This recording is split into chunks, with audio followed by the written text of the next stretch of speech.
Bonjour, bonjour, bonjour. Mbote na bino nyonso bandeko nango bolinganga na pesi bino mbote mingi.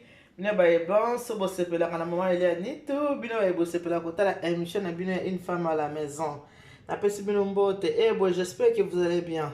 De mon côté, tout va bien par la grâce de Dieu. Na pesi bino mbote mingi bandeko nanga.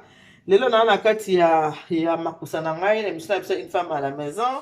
Alors, qu'est-ce que je vais faire pour vous aujourd'hui? Dans ça, la poisson, c'est le poisson que nous allons faire aujourd'hui. Le poisson frit, mbisi ya kokalinga. Et tout ça, la mbisi, bakalinga, tokolia mona kwanga. Ça sera accompagné aussi avec la salade, avec une petite salade à côté. Donc, nous allons manger notre poisson, c'est le dorade, hein? Dorade royale accompagné de la chikwang et un peu de salade. Maintenant, je vais assaisonner mon poisson.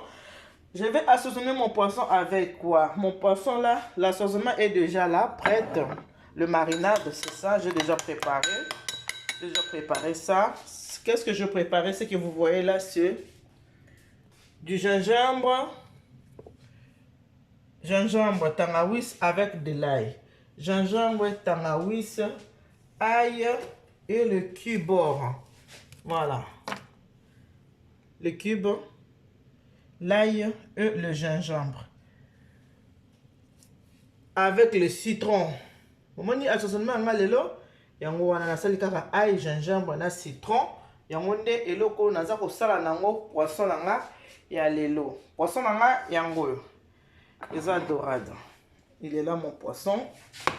Poisson nanga yango wana eza dorade. Ça c'est mon marinade. Voilà. Et à côté, nous aurons des oignons. Voilà. Oignon na biso ezawana avec feuille de laurier. Et on dit tout ça. Kolamba lelo. Là, eza huile. Nena bisibino tangawizi na ail na kibor. C'est tout. Avec quoi? Avec le citron. Baki c'est un kaka citron. Et on dit eloko oyo naza ko assaisonner nango poisson na biso. Voilà. Comme je venais de vous montrer là, de vous présenter le marinade de mon poisson, qu'est-ce que je vais rajouter? Je vais rajouter le citron. C'est le citron que je rajoute là. Ici, là, il y a quoi? L'ail, le gingembre et le kibor. Voilà. Marinade, assaisonnement la biso ya poisson yango yo. Nenge bomoni. Voilà. Poisson a déjà bien nettoyé. Maintenant, dans autre chaye.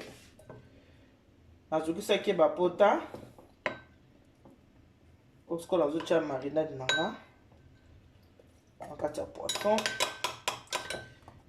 N'oubliez pas les sel, avec un peu de sel. Chaki mungwa, voilà, marinade nanga yango yo nakati ya poisson. Le gingembre c'est très bon dans les poissons. Et ça dépend aussi des poissons. Poisson oeza dorade royale.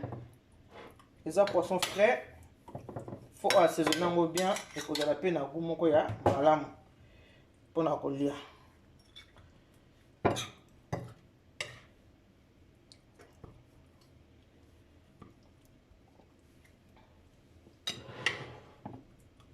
Voilà. Kotisi bien tangawizi na ngana ail na kati ya poisson esika na tchetcha ngo ba pota wana. Écoute bien la citron, kobosa na te citron.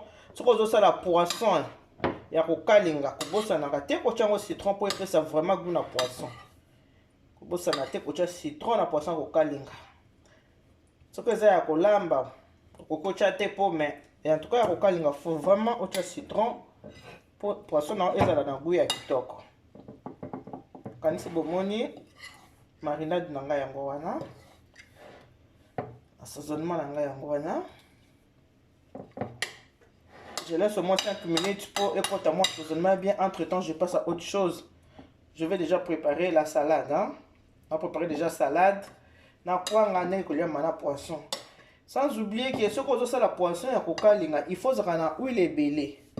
Ce qu'on lingite poisson na yo e kangama na kati ya kikalungu, faut zana huile et puis faut zana kikalungu moko ya bien. C'est très important pour que le kono et kangamana na katite. Voilà, je laisse au moins 2 à 3 minutes hein, Entre-temps, je vais préparer autre chose. Je vais préparer déjà l'assiette et la salade qui va accompagner notre poisson. Voilà. 3 minutes après, le poisson là.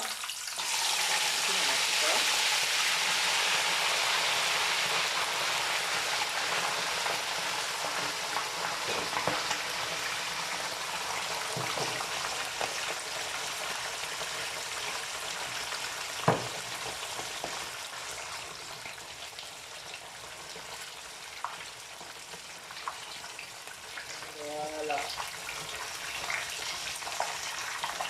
Tout bien sauté, la finité à moi. Nous avons oublié de travailler, ça de pomme.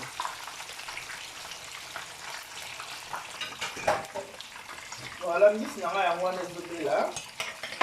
Miss Nara et moi, on a moto. Mon poisson, il est en train de bien. Voilà, je laisse un peu. Il faut que ça un peu sec, hein, parce que les gens poisson en calima, les gens en calima, mais il faut à la. On va la poser aider la bien. Pendant que le poisson a un là, la salle mini. La noix de tomate et pour accompagner le poisson. La tomate avec matungulu. Pour que ce soit là, on va bon les amailles. Faut toujours que ce soit bien autant aussi là.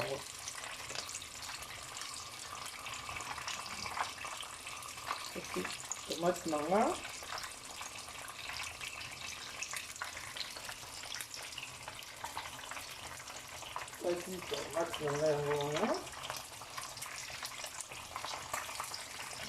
sa sauce pour accompagner le poisson pour lire moi là.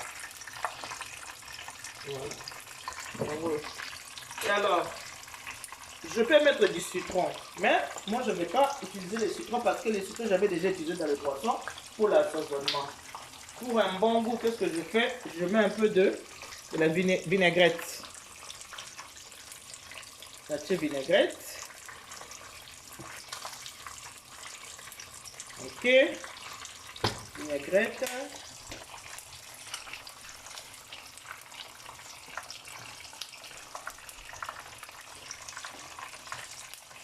Vinaigrette.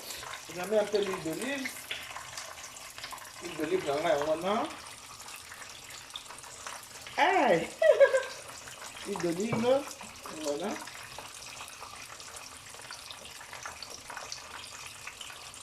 L'huile d'olive. Je fais le mélange. Je mélange comme ça. Je fais que les poissons soient prêts pour que je puisse servir. Maman.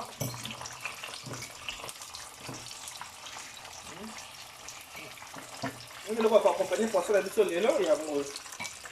Oignon, ail, et pardon, pas l'ail, oignon, tomate, sauce vinaigrette, huile d'olive. C'est tout.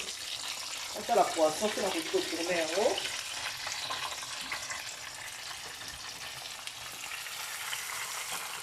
On va essayer de couper après la tourner en haut. Voilà. Il y a pour ça, voilà. Moi, c'est là où on a vu le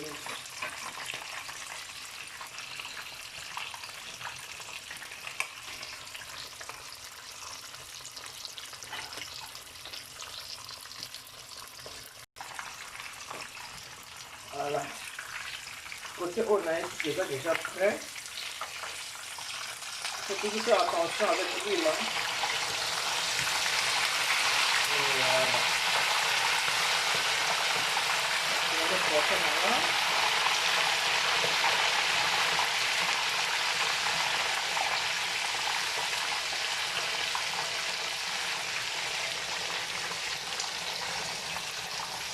Maintenant, pour ça, la ligne, ça, on va finir la feuille de laurier. Alors, c'est pour une bonne odeur et pour la bouille à matungulu et pour la poisson. Parce que le poisson, la saison est moi, la matungulu, matungulu, il y a pour la poliette, il y a pour la odeur, la poisson. C'est tout. Je vais là et peut-être sur le kitoko na poisson. Sans oublier les feuilles de laurier. Matungulu on a été hésité, il n'y a pas de souci. Peut-être c'est problème. Même tout le monde m'a dit que tu aimes beaucoup les piments. Oui, poisson, il faut aller à un piment. Voilà. Si vous ne supportez pas les piments, ne mettez pas. Tout le monde qui est pilipili, il y a aussi bakate kochate. Mais pour nous, c'est bon. Pilipili est possible maintenant. Et on a tué. Si que vous qui pilipili est possible maintenant, il y a pilipili.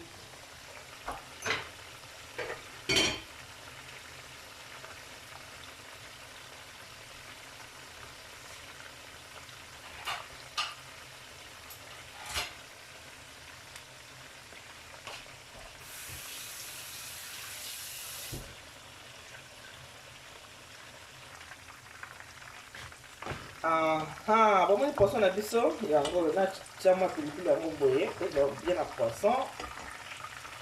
Vous voyez, maintenant les a pour la reliate, les a pour la reliate, les a pour la faire sur le kitoko, ma poisson. Maintenant pour relier à monter, c'est juste pour l'odeur. Parce que pour ce temps on a assaisonné, la chair maintenant c'est juste pour l'odeur. Voilà.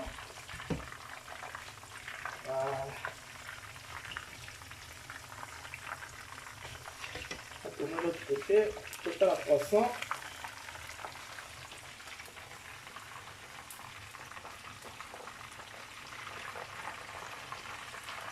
Voilà, je vais faire la moana.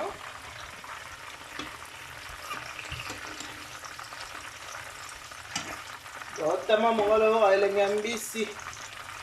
Ça, c'est un moyo et belly. Quand la tête ziki, il n'y a pas de souci. Pas de souci. Et le terme matungulu, je peux relier à côté. Nous allons approcher la vitesse sur le kitoko, le poisson. Tout simplement ça.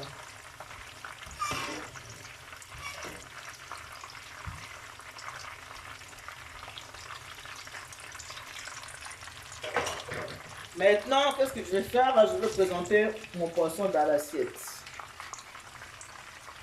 Je vais présenter ce poisson dans la salle. Ok? Je vais présenter le poisson dans la salle. Voici mon poisson dans la yangoyo. Bomoni finition poisson dans la yangoyo. Matungulu yangoyo bomoni. Matungulu na kalingela ki poisson. Yango wana etika na wana kata ki kalungu. Nazobwaka yango. Là maintenant poisson nanga yango wana. Salade na epsaki bino yango oyo. Bomoni yango matungulu et na tomate, eza na sauce vinaigrette. Na tie mungwa te. Sauce vinaigrette. Bon, moi décoration ya suka na poisson. Il faut qu'on présente l'assiette bien pour mon tour. Ayo kaposa walia. Nenga ba yebsa ba biso na classe. Avant de manger avec la bouche, il faut manger avec les yeux. Avec cette sauce nanga, ma sauce vinaigrette. La sauce vinaigrette. Oyo, bon, on a salé qui nango. Salade. Voilà.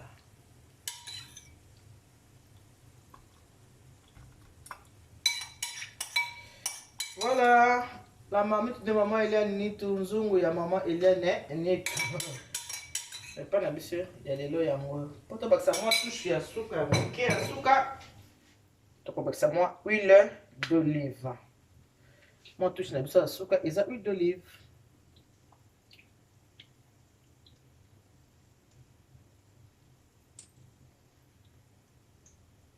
Ok, bloc on a monsieur, ça pas trop sec. Ça dépend pas de mon tasoli à moi parce que moi, le collège à chérie, elle a bon on a collé ça est. Ndenge wana. Voilà.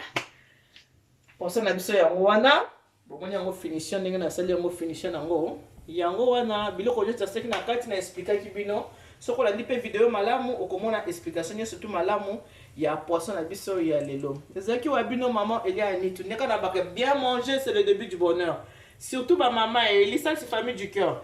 Surtout ma maman, il faut pas qu'on laisse papa babilo ko la la la la la la et la la la la non non non non, il faut faire à manger, il faut qu'on lamba. Il faut qu'on lamba que c'est très très important. Ça les papa poisson boyé. Papa allié à CPL Pazoli à Ozo salé fait moi bisous. Au salé. Moi, bisous. Je te fais de gros bisous et merci beaucoup. Il y a Marie-Camille, la française. Il y a Marie-Camille, je te fais de gros bisous. Merci beaucoup, Maya chérie. Ce n'est pas pour rien que tu es grande sœur. Je te fais de gros bisous. Il y a Marie-Camille. Voilà, abonnez-vous massivement sur ma chaîne YouTube, Eliane Nitu TV. Abonnez-vous massivement sur Eliane Nitu TV pour ne pas rater mes petits plats. Merci d'avance. Quand Dieu vous bénisse, God bless you. Mungu awabariki tata nzamkalisa kumuna. Nzamba ni ben Chanel bana bit bons. Bye bye.